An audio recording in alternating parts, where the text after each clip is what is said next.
Recorded Books and One Click Digital present The Entirely True Story of the Unbelievable FIB by Adam Shaughnessy. Narrated by Jennifer Grace. Chapter 1. The envelopes arrived during the uncertain hours of Thursday morning. Those dark, early hours between tomorrow and yesterday. Between not quite yet and nevermore. It's a time when the day is still young, still taking shape, and still open to possibility. The envelopes did not arrive in mailboxes or through mail slots, nor did they arrive with any sort of postage or return address. Instead, unseen hands slipped the mysterious letters beneath bedroom doors throughout the small New England community of Middleton. One might imagine that such a strange occurrence would create alarm and worry. Under normal circumstances, one would be right. In this case, however, the curious deliveries failed to raise concern, because most people never saw the envelopes. People lead busy lives, after all, and the envelopes were easy to miss. One could even say that the envelopes were hard to see. In fact, of all the people in Middleton, only one girl who received an envelope truly saw it. Prudence Potts did more than see it, actually. She opened it. Inside waited what appeared to be a postcard. Its face might have been white at one time, but the passing of days had added wrinkles and spots, and shifted the hue to a yellowish brown. A handwritten message remained visible, however. It read, "Be grave in your search, and avoid having stones in your head." The back of the card bore more writing, golden letters across an inky field of deep midnight blue. Unfortunately, this additional text did nothing to explain the cryptic words on the card's face.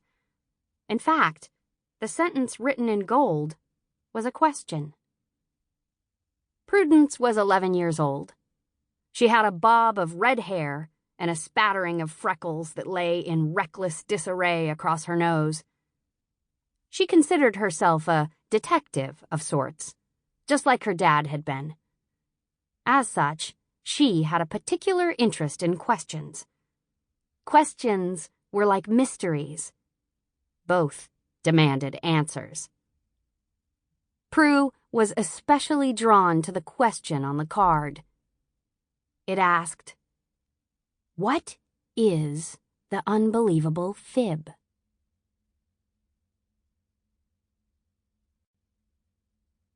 Chapter 2. Several hours after discovering the envelope in her room, Pru stood with her classmates in front of the great stone mansion known as Winterhaven House.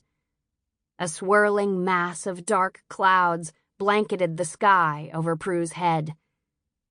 They had settled over Middleton that very morning, as dark and heavy as a bad mood. A storm was coming.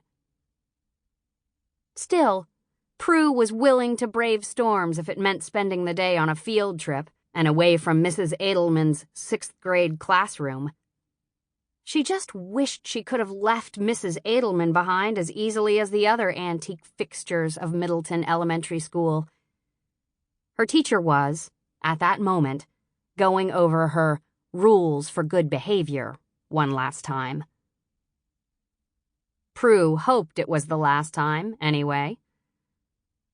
She studied the clouds until her teacher paused for breath. "Are there any questions?"